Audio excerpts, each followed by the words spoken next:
കൊല്ലം സുധിയുടെ മരണശേഷമാണ് ഭാര്യ രേണു സുധി സോഷ്യൽ മീഡിയയിൽ ആക്റ്റീവ് ആകുന്നത്. റീലുകൾ ചെയ്തിരുന്ന രേണു ഇപ്പോൾ മോഡലിംഗും ചെയ്യുന്നുണ്ട്. അഭിനയത്തിലേക്കും കടന്നിട്ടുണ്ട്. രേണു റീൽസും മോഡലിംഗും ഒക്കെ ചെയ്തു തുടങ്ങിയതിന് പിന്നാലെ തന്നെ രേണുവിനെതിരെ രൂക്ഷ വിമർശനം ഉയർന്നിരുന്നു.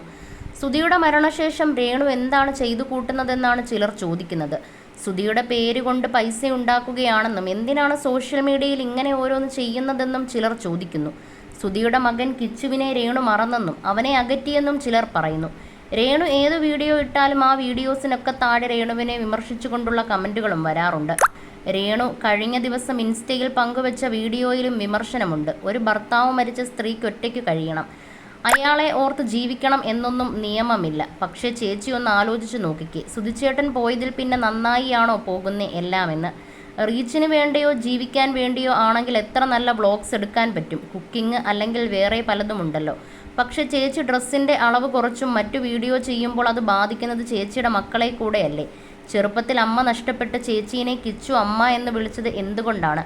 ആ അമ്മ അച്ഛൻ മരിച്ചപ്പോൾ എന്തൊക്കെയാണ് ചെയ്തു കൂട്ടുന്നത്? എനിക്ക് തോന്നുന്നില്ല സുധിച്ചേട്ടൻ ജീവിച്ചിരുന്നെങ്കിൽ ഇതേപോലെ ചേച്ചി ഡ്രസ്സ് ധരിച്ചു വരുമെന്ന്.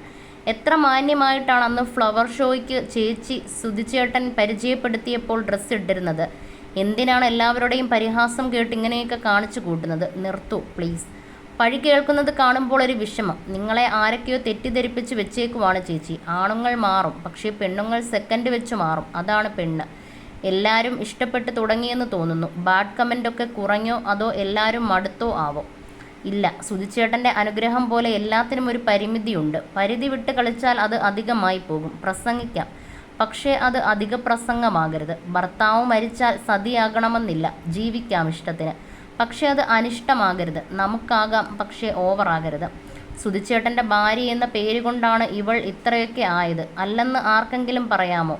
കേരളത്തിലെ എല്ലാ ജനങ്ങളും ആരാധിച്ചിരുന്ന ഒരു കലാകാരനായിരുന്നു സുധിച്ചേട്ടൻ. ഭർത്താക്കന്മാർ മരിച്ചുപോയ ഒരുപാട് ഭാര്യമാർ ഇപ്പോഴും ജീവിക്കുന്നുണ്ട്. അത് സോഷ്യൽ മീഡിയയിൽ കുറച്ച് പോസ്റ്റ് ഇട്ട് സ്വന്തം ഭർത്താവിനോട് ഒരുപാട് ഇഷ്ടമുണ്ടെന്ന് അറിയിക്കാനല്ല. മാന്യമായി ജോലി ചെയ്ത് ജീവിക്കാൻ കഴിയും. എന്തെങ്കിലും ചെയ്യുന്നതിന് മുൻപ് സ്വന്തം മനസാക്ഷിയോടുകൂടി ഒന്ന് ചോദിക്കണം. സ്വന്തം പേരിനോട് ആ പാവം കലാകാരൻ്റെ പേര് ചേർത്ത് നശിപ്പിക്കരുത് എന്നിങ്ങനെയൊക്കെയാണ് കമൻറ്റുകൾ വന്നിരിക്കുന്നത്.